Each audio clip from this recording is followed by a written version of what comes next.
नमस्कार, good morning, सुप्रभात। मैं विकास कुमार कुशवाहा, आप सभी का अपने यूट्यूब चैनल में बहुत बहुत स्वागत। चलिए, आने वाले कुछ मिनटों में हम लोग पिछले 24 घंटे के सभी महत्वपूर्ण न्यूज देख लेते हैं। जी हाँ, समाचार की शुरुआत करते हैं सबसे पहले भारतीय समाचार से। संसद में मुद्दे। जी हाँ, संसद में वायु प्रदूषण के मुद्दे पर बहस हो रही है, जिसके दौरान विपक्ष तथा सत्ता पक्ष एक दूसरे पे आरोप प्रत्यारोप कर लगा रहे हैं। नए नियमावली। जी हाँ, डीप फेक के नए नियमावली के अनुसार आपत्तिजनक डीप फेकों को मात्र 24 घंटे में कॉन्टेंट से हटा दिया जाएगा। यह भारतीय डिजिटल सुरक्षा की यात्रा में एक अहम कदम है। केरला निकाय में चुनाव। जी हाँ, केरला में निकाय में चुनाव हो रहा है। वहां पे एक बहुत ही ज्यादा सुंदर बात पता चली। जी हाँ, तिरुवनंतपुरम जो कांग्रेस के शशि थरूर जी की स्थान है, वहां से बीजेपी विजेत हुई। इसके बाद शशि थरूर ने बीजेपी को बधाई दी।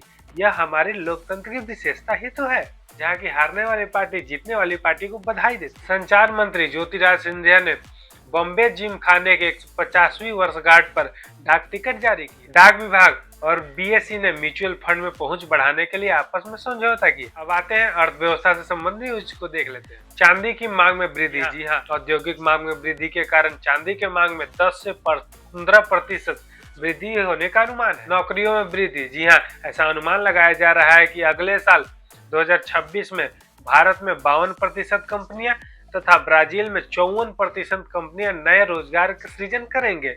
इसके द्वारा भारत नौकरी देने में दूसरा स्थान प्राप्त कर ले। अब आते हैं आपराधिक मामले और सुरक्षा से संबंधित उनको देख लेते हैं। जी हाँ, राजधानी दिल्ली में एक चौंका देने वाली खबर प्राप्त हुई है, जिसमें एक ही परिवार के 3 सदस्यों की मृत्यु हुई है और सभी लाश उस घर के छत से लटके हुए मिले। गोवा नाइट क्लब अग्निकांड के मुख्य आरोपी लूथरा ब्रदर्स की पासपोर्ट रद्द कर दी गई है तथा टेंट में छुपे हुए मुख्य आरोपियों की तलाश तेज की गई। सिंगर पवन सिंह को लॉरेंस बिश्नोई गैंग के द्वारा जान से मारने की धमकी दी गई थी, जिसके बाद से लॉरेंस बिश्नोई गैंग ने इस पर अपनी बात कहा है और ऑडियो क्लिप भी रिलीज किया। अब आते हैं खेल से संबंधित समाचार को देख लेते हैं। जी हाँ, खेल से संबंधित समाचार आ रहे हैं क्रिकेट से।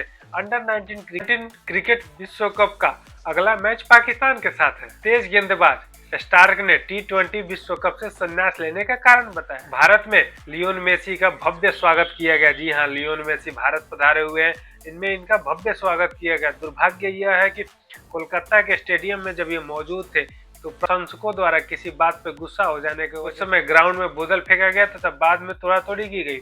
ऐसा माना जा रहा है कि प्रशंसकों द्वारा गुस्सा इस बात पे हुआ गया के द्वारा लियोन मेसी को नहीं देखा गया।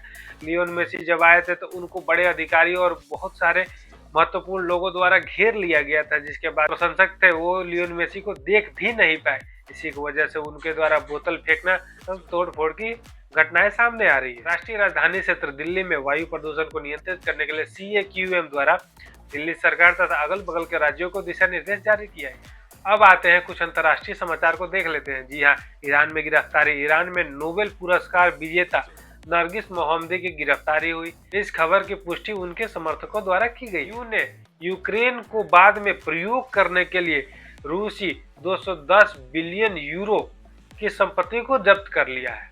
यूक्रेन युद्ध से महत्वपूर्ण सूचना प्राप्त हो रही है। जी हाँ, नॉर्थ कोरिया के किम जोंग ने पुष्टि किया है कि उनके सैनिक बारूदी सुरंग को साफ करने में मदद कर रहे थे। कुछ सूत्रों के हवाले यह खबर प्राप्त हो रही है कि तालिबान ने अंतर्राष्ट्रीय बहु ऐसे देश हैं जिनको पाकिस्तान के आतंकवादी समर्थन सबूत को भेजे हैं। इससे इन दोनों देशों के बीच तनाव बढ़ने की उम्मीद है। ऑटो उद्योग में वृद्धि। जी हाँ, मैक्सिको ने टैरिफों पर भारी वृद्धि की है, जिसका असर भारतीय उद्योग क्षेत्र पर देखा जा सकता है। ये रहे आज के मुख्य समाचार। अब आपसे मिलते हैं कल नए वीडियो में नए समाचारों के साथ। तब तक अपना ध्यान रखिए। नमस्कार, जय हिंद।